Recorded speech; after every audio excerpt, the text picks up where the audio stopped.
was completely wrong, wasn't I? I had the dates wrong all this time. Diddy, come on out. He's...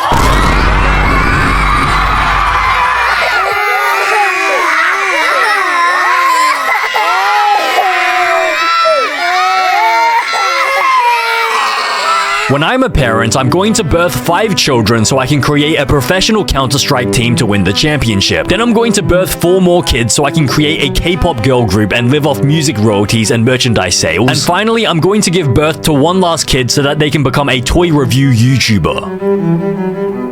Of course, I'm just kidding. I don't even play Counter-Strike, and so I won't worry about birthing the first 5 kids. However, when it comes to parenting, apparently there's a trend on TikTok where Gen Alpha parents get exposed for being extremely trash at parenting their kids. The Dangerous Rise of Gentle Parenting by Doomanity. Give me my phone, you idiot! Whoa, whoa, you idiot, you idiot, you idiot! You want me to take your iPad away? No! Hands are not for hitting. I don't like that. That hurts. Children are violently attacking their parents. Children are getting addicted to iPads, watching Cocomelon and Skibbity Toilet for hours. Math and reading scores are declining. Yeah. What do these all have in common? They're the result of a new and growing trend. Gentle parenting. Don't worry, give them to me for 30 days and I'll turn them right around. Their math, reading, and science scores will shoot right back up, but they might be missing a few fingers by the end of the 30 days. Okay, in all seriousness, if I had to parent these kids to, make them non-violent and actually, smart, I probably wouldn't do the finger chopping off strat. That's a bit too far. I'd probably do the waterboarding strat instead. Like, don't they just dunk people's heads in toilets until they actually listen? Like, if they want to watch Skibbity Toilet so much, then why don't they just go and taste a Skibbity Toilet? They can go and drown in the Skibbity Toilet unless they increase their math scores. Gentle parenting is exactly what it sounds like. Being gentle to your child. Gentle parenting believes it's a war crime to punish a child. Spanking? That's child abuse. Yelling at your child? That's child abuse. Doing anything that upsets and angers your child? That's child abuse. But stabbing your child if they don't get above a 90% on the math test? That's being chilling. What happens if your child is literally assaulting you and hurting you? Well, you need to sit down and talk about your feelings. Use logic to explain why hitting people is a big no-no. No, frick that. Instead, fight back. Be a man and fight back against the kid. That's the mindset that gentle parenting advocates for. Gentle parenting was popularized in the 2010s in attempts to get rid of the authoritarian parenting styles that society was so accustomed to. But this trend backfired, creating a generation of bratty, selfish, violent, and entitled children. Children can be stubborn, and negotiating with them is hard. Try convincing a child that brain rot is bad for them, and you'll see what I mean. Because children rarely listen to logic and emotional reasoning, gentle parenting often fails. So here's the thing, I can understand why people were sick of the authoritarian parenting approach. It was pretty strict back in the day. I don't think I went through the proper authoritarian sort of parenting sort of thing, because I'm pretty sure that involved stuff like rulers. They'll smack your fingers with rulers, that'd make you eat soap and all that stuff. That's the olden days. Actually, now that I think about it, I think I may have been gentle parented, because I don't think I was ever hit or anything. I'm pretty sure the main things that my parents did was take away my phone, and that was pretty much it, although that was a pretty heavy blow, because then I lost all my Snapchat streaks every time I did that. Watch how these gentle parents deal with their children's violence. Oh. Damn, I like your cut, G. And let me guess what the parents are about to say. Oh, no, don't do that. Please don't do that. If you like someone's cut, just say it to them normally. Don't slap them in the back of the head. Let's give the kid the benefit of the doubt. She just liked the guy's cut, G. You can't slap his head, okay? Please. No, you can't slap his head, okay, Winnie? Please. Please don't do that. Ellie, please don't do that. Ow! No, gentle hands. Gentle hands? Oh. My baby slapped me for the first time and I don't know what to do. No. Slap him back! I know what to do! Slap him back! Bro, if my baby slaps me, I'm going to drop kick the frick out of him. It might not seem like much, but these children are learning that they can hurt people without consequences. This is dangerous. If children learn that it's okay to hurt their parents, they begin hurting anyone they feel like. This is how bullies are created. Now, some will argue that these parents did not use gentle parenting correctly, but come on, give them some slack. Gentle parenting is so confusing and complicated, you should need a PhD if you want to use this parenting style. In gentle parenting, parents need to become a personalized therapist and counselor for their children. And in this process, a lot of parents are bound to become too loose. Exactly. I mean, I ain't doing all that. I'm not gonna become some stupid therapist for my child. Instead, we're gonna fight. There's gonna be a 1v1, me against a child. Whoever wins will be in the right. Whoever loses is automatically in the wrong. It's my way or the highway. Only parents who are good at understanding children's emotions and behavior should attempt this parenting style, because if done wrong, this parenting style could lead to disaster. And this isn't only about violence. When children learn that they can do whatever they want without any serious consequences, they begin to expect the world to revolve around them. Main character. And this is a mindset that's very hard to undo. Main character If syndrome. anything isn't going their way and they're unhappy about it, they throw a tantrum. This has led to a massive rise in classroom misbehavior in the last few years. Here's a kindergarten teacher talking about it.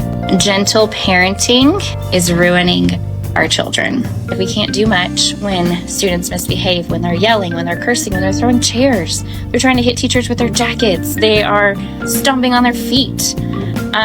That is not okay. That is when gentle parenting has not benefited that child. Because the thing is, imagine growing up thinking that you are... Wait, it's like that movie Bolt. Like, do you guys remember the movie Bolt? So basically, if you've never watched the movie Bolt, basically this dog is in a movie that's like, you know, meant to be some sort of super dog, like superhero movie, but like he is the superhero. And of course, since it's a movie, they add special effects and they add all this stuff to sort of make it seem like he's doing all the stuff in the movie. And they do it like while they're filming. So like he'll just, you know, stare at a door and they have this trigger that makes the lock melt and everything.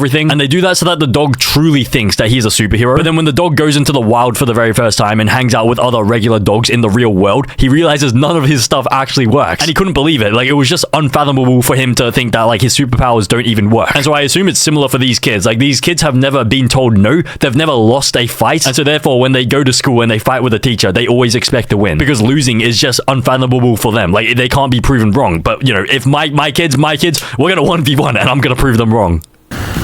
A nationwide survey found that 68% of teachers experience verbal abuse from their students. 6'8". Classrooms have turned into real-life 6'8", 6'8", 6'8", 6'8". Right, I feel bad for the number 6'8", because like the little brother 6'7" is a meme, and then the older brother 6'9" is a popular meme, but it's always the middle child that gets left out. 68% of teachers experience verbal abuse from their students. Classrooms have turned into real-life Call of Duty lobbies. Bro, did you really say that, bro? This 14-year-old repeatedly calling his African-American teacher a racial slur. Bro, say it too, bro. We're right here, bro. Everybody's watching. What's up? Hurling a basketball at the teacher. You ain't something.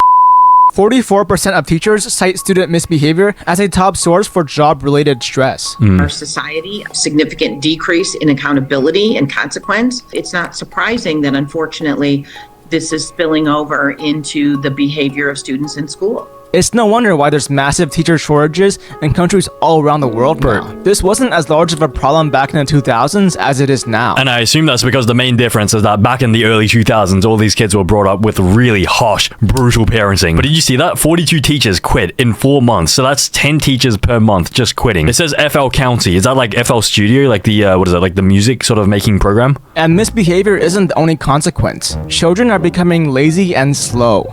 Parents simply hand an iPad or an iPhone to their children to shut them up and let the device do the parenting. Children begin to watch highly stimulating content, with toddlers watching Cocomelon and older children doom-scrolling YouTube Shorts and watching brain-rot content. And at first, parents see nothing wrong with this, until they try to get the children to stop. Whoa, whoa, oh, the floorboards. Okay, well, it's time for bed. With control. Bro, relax. Chill out.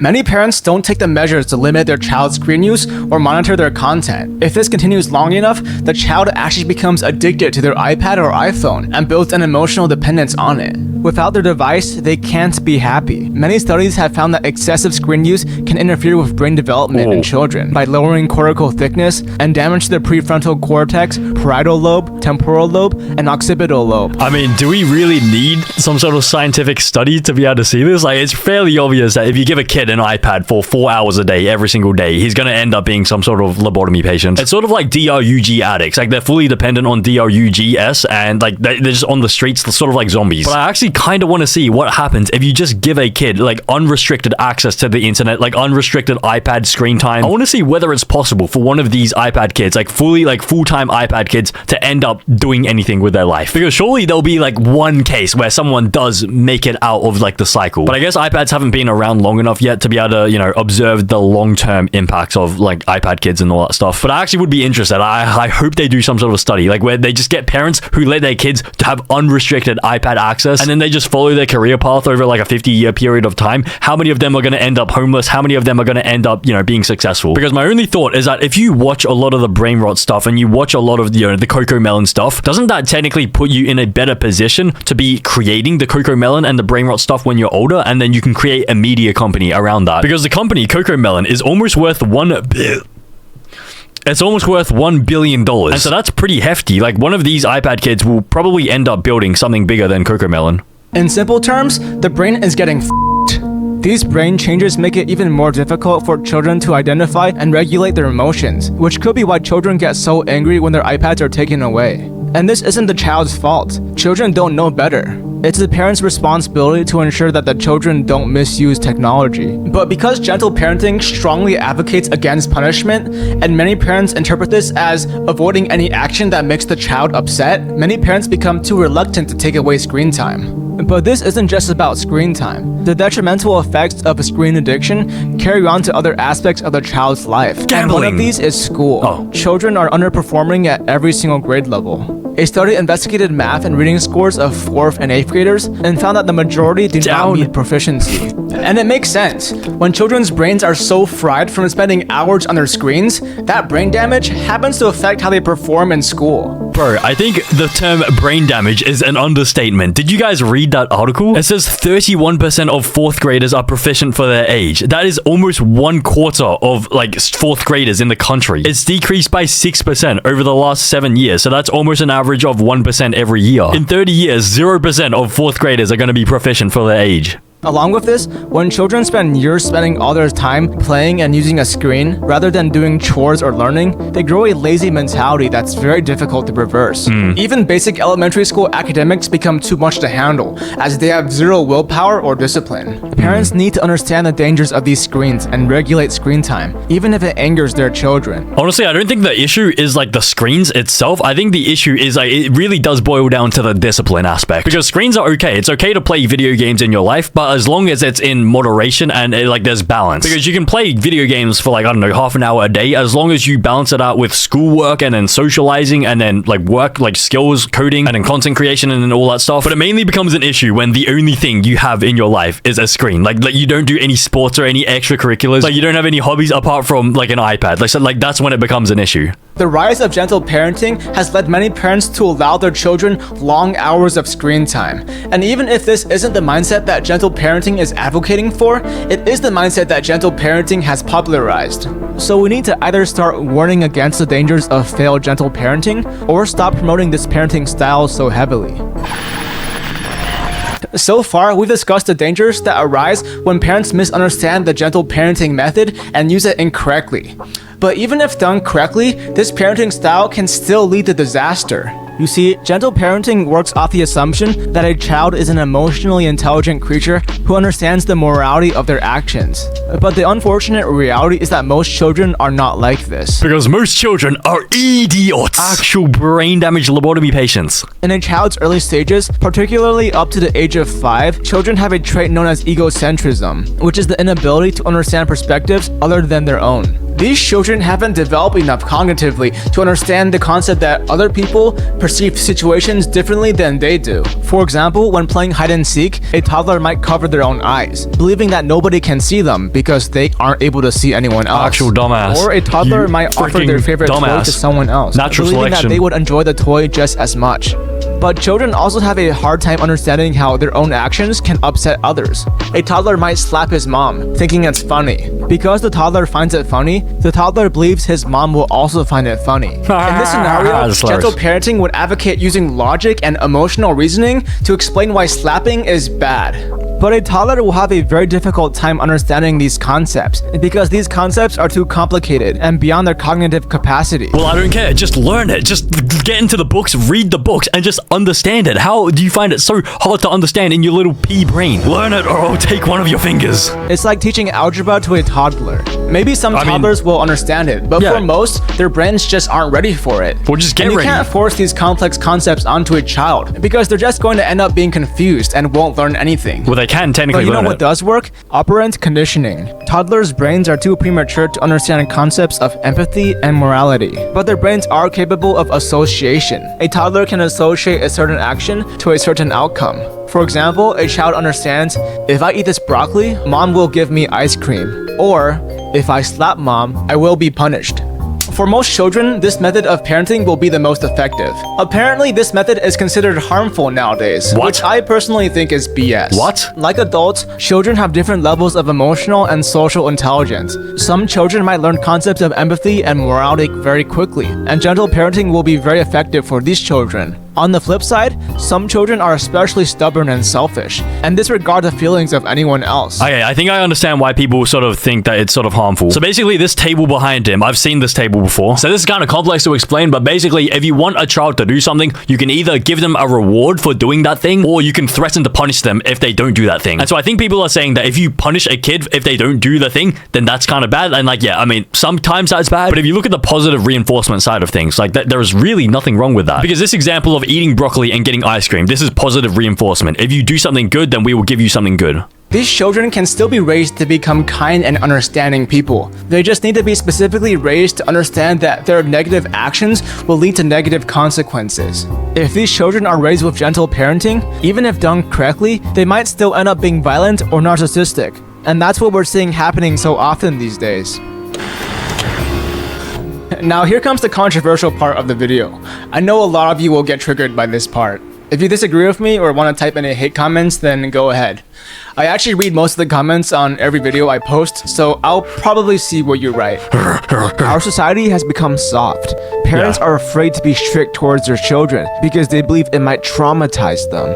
Nowadays, people commonly talk about having PTSD because their parents yelled at them. PTSD. Oh my God. Yeah, try telling that to a soldier or a war veteran. I'm not advocating for harsh, aggressive parenting. Parents should mostly be gentle and try to understand their children.